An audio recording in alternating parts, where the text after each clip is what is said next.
So, welcome back to the Seikatsu channel. Today, we're going to do something a bit different. It's not going to be the A to Z, it's not going to be a meditation video, it's going to be a book review. And I intend to post a series of book reviews, not perhaps as frequently as the other videos, but every now and then when I find a book I think worth saying something about. So today, for the first of these reviews, I'm going to talk about the Brukner Khans Clinical Sports Medicine. So the Brukner Khans Clinical Sports Medicine is, I guess it's legendary almost in this field of work. It came out first in 1993. Back then it consisted of one volume, but now at the current edition, which is the 5th edition, it has been split into 2 volumes because it just became too much to have in one single volume. It's really quite legendary and one of a kind, I think. I first got in contact with it when I studied to become a medical massage therapist and used it there. And I quickly realized that this is really a reference book to own. It started out as a 1-volume book back in 1993. Now, when it's entered its 5th edition in 2020, the 5th edition came out in 2020, it has been split into 2 volumes because it became just too extensive, too much information to have in one single volume. The first volume has the subtitle Injuries, and the second volume has the subtitle The Medicine of Exercise. Although I would claim that the first volume covers a lot more than just injuries, and the second volume covers a lot more than just exercise. So due to its comprehensive contents, there are actually 2 table of contents in each volume. The first is a brief version, a 1-page table of contents giving a brief overview. And the second table of contents is a lot more detailed. For the first volume, the second table of contents cover a full 17 pages.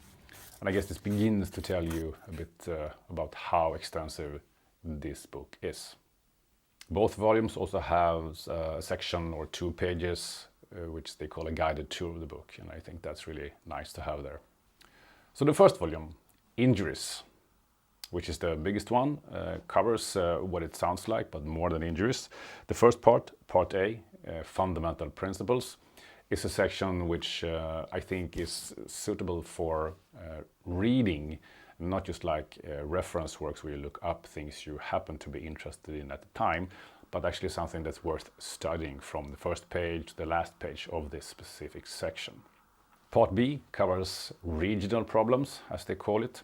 And regional in this case means some part of the body, like the hand or the head or the brain or some other organ or part of the body. So that's what we mean by regional. So that's the bulk of the book. It's almost 700 pages long, so there's a lot to find in there. Part C, the final part of the book, is called Practical Sports Medicine, and it's divided into 5 different chapters. And I'm going to check my notes to see exactly what they're called. So they're called Practical Sports Medicine, The Younger Athlete, Military Personnel, Periodic Medical Assessment of Athletes, and finally, Working and Traveling with Teams. Actually, the final chapter is called Career Development even, for the health professional active in these areas. Volume 2 then, The Medicine of Exercise. It's similarly structured, or structured in exactly the same way, I guess I could say, but a bit shorter then. It's also divided into several sections, and even though it's a shorter volume, fewer pages, it has more sections. So the sections in this book are Exercise and Health, Managing Medical Problems, Environment, Specific Groups, Performance and Ethics, and finally Practical Sports Medicine. And as I said, it's a bit shorter than the first volume, but it's still 620 pages compared to the over 1,000 pages of the first volume. I would say that the second volume is almost a must for any personal trainer with ambitions, and even for the physiotherapist. So who is this for them in some more detail? And I would argue that this book is for anyone interested and or working with other people's bodies. Both if it's related to sports and sports medicine and injuries, and also if you just it's not just about it, but even if you like working, training people. this is as a must-have. I would say it's not just for those of us who are working with bodies, but also to a certain extent if you're working with other people's minds, but this actually goes hand in hand. So for people working with other people's bodies and their minds. I think it is for physiotherapists, I think it is for osteopaths, I think it's for chiropractors, I think it's for the personal trainer. I think it also makes sense for physicians and coaches to have this book. If you work in a profession where other people and their bodies and minds are in focus, I think this is for you. So who is this not for then?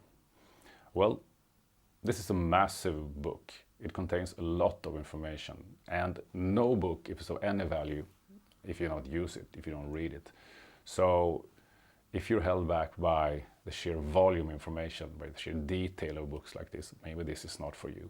There are other books covering these subjects, but I don't think there's any other book doing it in this detail, in this amount of detail.